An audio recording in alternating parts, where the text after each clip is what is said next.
Hello दोस्तों, welcome everyone to dear मित्रों। तो दोस्तों आज का हमारा टॉपिक जो है वो ऑडिटिंग प्रोग्राम या ऑडिट प्रोग्राम के रिलेटेड है। इस टॉपिक के ऊपर काफ़ी रिक्वेस्ट आई गई थी कि मैम इसका वीडियो अपलोड कर दीजिएगा, तो उस रिक्वेस्ट के ऊपर ही मैं आज ऑडिट प्रोग्राम का जो पूरा वीडियो है वो अपलोड कर रही हूँ। आज के इस टॉपिक में हम लोग देखेंगे कि ऑडिट प्रोग्राम क्या होता है।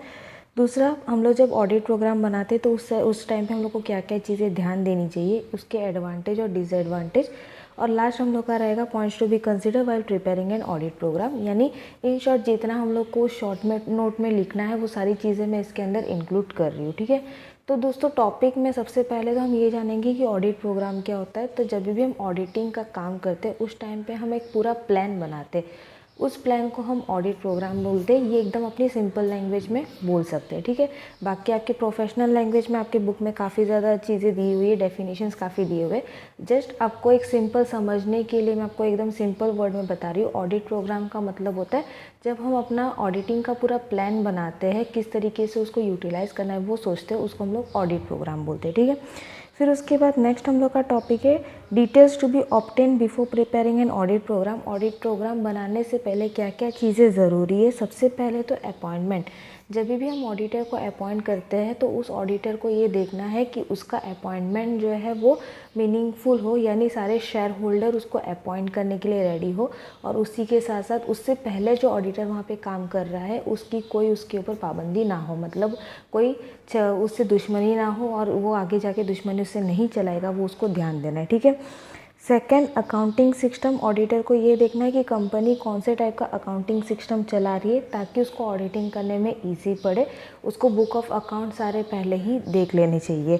Third, system of internal check. किस टाइप का इंटरनल चेक हमारी कंपनी के अंदर चल रहा है, जिसके अंदर वो ऑडिटिंग करने वाला है, वो भी उसको ध्यान देना है। उसका ऑडिटिंग करने से पहले उसको ये भी देखना है कि कंपनी के अंदर ऑलरेडी कोई फॉल्ट नहीं हो, मतलब लूप होल्स ना हो, कोई प्रॉब्लम क्रिएशन ना हो उसकी ऑडिटिंग के पहले। ठीक है, fourth, list of officer with the right and duties. सारे ऑफिसर्स के नाम और उनकी राइट्स, उनके अधिकार क्या, उनकी ड्यूटीज़ क्या है, वो चीज़ भी ऑडिटर को पहले ही पता होनी चाहिए, ताकि जब भी वो ऑडिटिंग करे उसको अगर किसी भी फील्ड के रिलेटेड कुछ भी डाउट हो वो डायरेक्टली जाके वो ऑफिसर से पूछे, किसी और दूसरे या तीसरे ऑफिसर से वो पूछने ना जाए। ठीक है, fifth, the constitution and the regulation of the institution. किस तरीके का कॉन्स्टिट्यूशन हमारी कंपनी चला रही है वो उसको देखना है। आपको ये पता है हमारी 3 टाइप की कंपनी रहती है, एक जॉइंट स्टॉक कंपनी रहती है, एक पार्टनरशिप डेट रहता है, दूसरा हम लोग का कोऑपरेटिव सोसाइटी रहता है। तो जॉइंट स्टॉक कंपनी जो है वो आर्टिकल्स ऑफ एसोसिएशन और मेमोरेंडम ऑफ एसोसिएशन के साथ चलती है। पार्टनरशिप डीड अगर रहेगा तो पार्टनरशिप डीड के ऊपर चलता है। और कोऑपरेटिव सोसाइटी रहता है तो कोऑपरेटिव सोसाइटी एक्ट के हिसाब से चलता है। तो ऑडिटर को जब भी ऑडिटिंग करेगा उसके पहले तो उसको ये देखना है कि सारी कंपनीज जो है अपने अपने रूल्स एंड रेगुलेशंस अपने अपने एक्ट के हिसाब से कर रहे हैं कि नहीं कर रहे हैं। ठीक है, six, technical detail of the business. Auditor को टेक्निकल डिटेल्स के बारे में भी जानकारी होनी चाहिए। टेक्निकल डिटेल्स का मतलब होता है कंपनी के अंदर कौन सी मशीन्स वर्क कर रही है, कौन कितना प्रोडक्शन करवा रहा है, वो सब चीज़ें भी ऑडिटर को ऑडिटिंग करने से पहले पता होनी चाहिए। अब इसके लिए भले ही ऑडिटर कंपनी में 1-2 दिन पर्सनली जाके देखे, वहाँ पे फिजिकली जाके चेक करे, तो वो उससे उसको नॉलेज मिल सकती है। Seventh, report of previous auditor. जब भी ऑडिटिंग वो स्टार्ट करेगा उसके पहले उसका जो प्रीवियस ऑडिटर काम कर चुका है उसकी रिपोर्ट भी ऑडिटर के हाथ में होनी चाहिए, ताकि पहले ही कुछ प्रॉब्लम्स हो तो उसको पता चल सके। ठीक है, अब उसके बाद हम लोग चलेंगे advantage of an audit programme. तो इसमें हम लोग के 5 एडवांटेज है। सबसे पहले तो ऑडिट प्रोग्राम हमने पढ़ा। ऑडिट प्रोग्राम क्या होता है, तो हमारा एक प्लान बनता है, हम लोग को किस तरीके से ऑडिटिंग करना है उसको हम लोग ऑडिटिंग प्रोग्राम बोलते हैं। ठीक है, तो ये मैंने आपको पहले ही बताया। अब उसको पॉइंट ऑफ व्यू में रख के हम लोग आगे एडवांटेज देखेंगे। तो इसका सबसे पहला एडवांटेज ये है, provides clear cut instruction. Audit programme हम लोग का एक प्री प्लान रहता है, इसकी वजह से हम लोग को ये पता रहता है हम लोग को कहाँ पे जाना है, और वो इंस्ट्रक्ट करता रहता है, यानी हमको गाइड करता रहता है कि हम लोग को कब और कौन से प्लान्स को यूटिलाइज़ करना है। Second, provides a total perspective. Audit programme की वजह से हमको अपने काम के बारे में जानकारी रहती है, इसकी वजह से कोई भी डबल वर्क हम लोग का नहीं होता जिससे हमारा टाइम वेस्ट हो सके। ठीक है, third, provides a tool for efficient distribution of work. Audit programme के अंदर हमको ये पता है कि ऑडिटिंग जो है वो कभी भी एक अकेला बंदा नहीं करता, उसकी पूरी ग्रुप रहती है, यानी फ्रॉम जूनियर से लेके सीनियर तक पूरे मेंबर्स की ग्रुप रहती है, तब जाके हमारी ऑडिटिंग आती है। मेन हेड तो ऑडिटर रहता है, लेकिन उसके सब हेड्स जो है वो काफ़ी लोग रहते हैं। तो ऑडिटर को क्या करना है, ऑडिटर को ये देखना है कि कौन सा काम किसको देना है। मोस्टली होता ये है कि जो जूनियर्स रहते हैं या नए नए लोग रहते हैं, उनको ऑडिटर नया वर्क देता है, रूटीन वर्क देता है। और जो ऐसे ऑडिटिंग रहती है जो काफ़ी डीप हो या उसको अंडरस्टैंड करने के लिए हम लोग को काफ़ी नीचे नॉलेज की ज़रूरत होगी, तो वो जो ऑडिटिंग का काम रहता है वो सीनियर मोस्ट पर्सन को दिया जाता है, ताकि काम में कुछ प्रॉब्लम ना हो। Fourth, assist in fixing responsibility for work done. Auditor को ये ध्यान देना है, जैसे अभी हमने थर्ड पॉइंट में देखा कि जो रूटीन वर्क है वो जूनियर्स के साथ रहता है, तो ऑडिटर को ये भी ध्यान देना है कि कौन सा काम उसको किसको देना है। अगर कोई नया नया पर्सन है, उसने काफ़ी पुराना काम दे दिया जिसमें एक्सपीरियंस की ज़रूरत है, तो ऑडिटिंग की रिपोर्ट में प्रॉब्लम हो सकती है। इसकी वजह से उसको काफ़ी सोच समझ के काम देना पड़ता है। Fifth, helps in assessing progress of work. हम लोग को ये पता चलता है ऑडिट प्रोग्राम की वजह से कि हम लोग ने कितना काम कंप्लीट किया है, फिर कितना काम अभी भी करना बाकी है, हम कितने प्रोग्रेस पे। तो ये सब चीज़ें किससे पता चलती है, ऑडिट प्रोग्राम से, ठीक है। अब हम लोग देखेंगे डिसएडवांटेज ऑफ ऑडिट प्रोग्राम क्या क्या है। तो सबसे पहला हम लोग का दिया है audit work becomes mechanical in the sense जो ऐसा है कि हम लोग जो ऑडिट प्रोग्राम है वो ऑलरेडी प्लान करते यानी लिख के रखते, और ऑडिटर को उस प्लान के हिसाब से ही चलना पड़ता है। वो अपनी कोई भी नॉलेज उसके अंदर डाल नहीं सकता, ना उसके प्रैक्टिकल कोई चीज़ें जो उसने एक्सपीरियंस किए वो उसमें कर सकता है। इसकी वजह से ऑडिट प्रोग्राम जो है वो कैसे बताया गया, मैकेनिकल, यानी जो काम लिखा गया उसी काम को करो, उसके अलावा कोई और काम को ना करो। सेकेंड, रिजिडिटी का मतलब होता है ऑडिट प्रोग्राम जो है वो ऑलरेडी जो प्लान लिखा गया उस हिसाब से ही चलता है। चेंजिंग एनवायरनमेंट में कुछ भी चेंजेस आए तो ऑडिट अपने आप को चेंज नहीं कर पाता, तो इसकी वजह से क्या होता है, प्लान फ्लॉप होने का चांसेस बहुत ज़्यादा बढ़ जाता है। Third, shield inefficient and staff efficiency. Audit assistant में take shelter behind the program. अगर कुछ प्रॉब्लम होती है तो ऑडिटर उसका स्टैंड लेने के लिए खड़ा नहीं रहता, ना वो फिक्स्ड किसी को डांटता है, ना कुछ प्रॉब्लम क्रिएट हो तो उसकी रिस्पॉन्सिबिलिटी लेने की कोशिश करता है।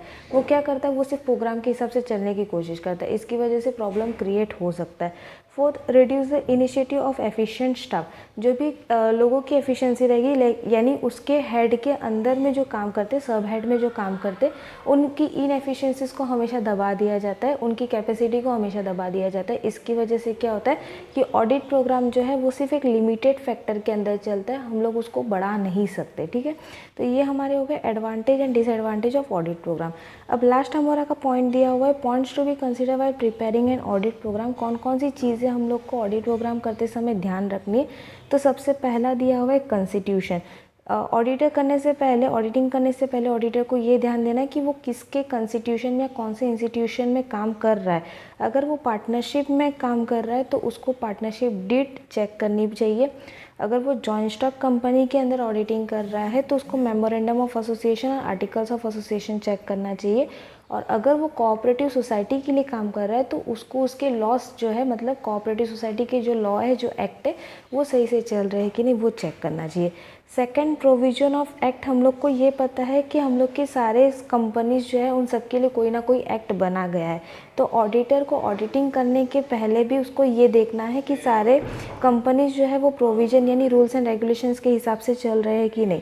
जैसे कि पार्टनरशिप जो है वो पार्टनरशिप फॉर्म होगा तो वो पार्टनरशिप एक्ट 1932 उसके ऊपर एप्लीकेबल होगा।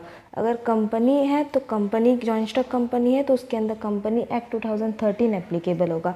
कोऑपरेटिव सोसाइटी है तो कोऑपरेटिव सोसाइटी एक्ट 1912 एप्लीकेबल होगा। और अगर बैंकिंग है तो बैंकिंग रेगुलेशन एक्ट 1949। तो ऑडिटर को ये सारे एक्ट जो है वो पता होने चाहिए और उसको ये देखना है कि जिस कंपनी में वो ऑडिटिंग कर रहा है वो कंपनी वो रूल फॉलो कर रही है कि नहीं, और उसको भी उसकी ऑडिटिंग जो है वो रूल के हिसाब से ही करनी चाहिए, ठीक है। थर्ड हम लोग का दिया हुआ है अकाउंटिंग सिस्टम। ऑडिटर को पूरा चेक करना चाहिए कि वो जो काम कर रहा है वो अकाउंटिंग सिस्टम के हिसाब से करना है, यानी अकाउंटिंग के जो रूल्स है, प्रिंसिपल्स है, उसको फॉलो करके कर रहा है। Fourth, system of internal check. Auditor को इंटरनल चेक देखना चाहिए, उसको भी एग्जामिन करना चाहिए। जैसे कि रिसिप्ट ऑफ पेमेंट हम लोग का इंटरनल चेक में आता है, रॉ मटेरियल ख़रीदा है, फिनिश गुड को बेचा है या वर्कर्स को पेमेंट किया है या स्टॉक ऑफ फिनिश गुड्स के बारे में जानकारी ली है, ये सारी चीज़ें ऑडिटर को रिपोर्ट बनाने से पहले चेक करना है। फिर फिफ्थ हम लोग का दिया हुआ है कैश रिसिप्ट। ऑडिटर को कैश रिसिप्ट को भी चेक करना है। अब कैश रिसिप्ट कैसे चेक कर सकते, तो हमारे पास इविडेंट रहता है, जब भी हम किसी को पे करते तो हमारे पास कुछ ना कुछ प्रूफ रहता है, जैसे कि रिसिप्ट हो गया, कैश वाउचर हो गया, पासबुक हो गया। तो ऑडिटर को वो सारी चीज़ें जो है हमारे पास जो कैश आए हैं या गए हैं उसके साथ वो चेक कर लेना चाहिए। सिक्स्थ हमारा कैश पेमेंट है। डेफिनेटली जैसे रिसिप्ट यानी हम लोग के पास पैसे आते हैं वो हम चेक कर सकते हैं, तो जो हम पैसे देते हैं उसको भी हमको चेक करना पड़ता है। और वो भी किस तरीके से होता है, तो हमारे पास पासबुक रहता है, हमारे पास रिसिप्ट की पावती रहती है या रिसिप्ट का जो बिल रहता है, फिर उसके बाद वाउचर्स रहते हैं। तो ये सारी चीज़ें भी हम लोग को चेक करनी पड़ती है और उसके बाद हम लोग को ऑडिटिंग का काम करना चाहिए। Seventh verification. अब वेरिफिकेशन किस चीज़ का हो गया, हम लोगों ने देखा एक्सपेंस और इनकम का तो हमारा वेरिफिकेशन कैश रिसिप्ट और कैश पेमेंट के थ्रू हो गया, लेकिन हमारे जो असेट्स और liability, assets in the sense हमारा फिक्स असेट्स हो गया जैसे कि लैंड एंड बिल्डिंग हो गया, प्लांट एंड मशीनरी हो गया, व्हीकल हो गया, तो वो असेट्स कब खरीदे हैं, कितने में खरीदे, वो सारी चीज़ें जो है वो बिल में दी जाती है। तो वो बिल के साथ चेक कर लेना चाहिए और उस बिल का अमाउंट और हमारा जो अमाउंट है वो मैच होना चाहिए। सेम चीज़ ऑडिटर को लायबिलिटीज़ को भी चेक करना चाहिए ताकि उसको पता चले कि जो भी हम लोग का स्टेटमेंट है वो ट्रू एंड फेयर है, उसके अंदर कुछ छेड़खानी नहीं की है। लास्ट हम लोग का है एलोकेशन ऑफ एक्सपेंसेस। सारे एक्सपेंस जो है वो P&L में होने चाहिए। अब हम लोग को पता है कि दो टाइप के एक्सपेंस रहते हैं, एक कैपिटल एक्सपेंस रहता है और एक रेवेन्यू एक्सपेंस रहता है। तो हम लोग का रेवेन्यू एक्सपेंस, रेवेन्यू का मतलब होता है जो शॉर्ट टर्म एक्सपेंस जो रहता है, ये शॉर्ट टर्म इनकम जो रहता है वो P&L में इफेक्ट डालता है। और जो लॉन्ग टर्म है जैसे कि कैपिटल एक्सपेंस और कैपिटल इनकम हो गया, तो उसका इफेक्ट जो है बैलेंस शीट में जाता है। तो ऑडिटर को ये पहले ध्यान देना चाहिए कि सारे एक्सपेंस, रेवेन्यू एक्सपेंस जो है वो P&L में बताए जा रहे हैं और सारे कैपिटल एक्सपेंस जो है वो बैलेंस शीट में बताए जा रहे हैं। अगर उसमें भी कुछ प्रॉब्लम है तो ऑडिटर को पहले ही चेक कर लेना चाहिए और उसके बाद अपना ऑडिट रिपोर्ट बनाना चाहिए। ठीक है, तो दोस्तों यहाँ पे हमारा ये टॉपिक यानी ऑडिट प्रोग्राम का जो टॉपिक है वो पूरी तरीके से कंप्लीट हुआ। अगर आपको मेरा वीडियो अच्छा लग रहा है, कुछ भी समझ आ रहा है, तो प्लीज़ एक बार मेरे लेक्चर के बाद एक बार बुक ज़रूर रीड आउट कर लीजिएगा ताकि आपको और अच्छे से समझ में आए और आप आंसर को और डिटेल में लिख सको। और अगर वीडियोस अच्छा लगे तो प्लीज़ अपने दोस्तों के साथ शेयर करना बिल्कुल ना भूलिएगा। मिलते हैं नेक्स्ट वीडियो में, तब तक के लिए बाय बाय।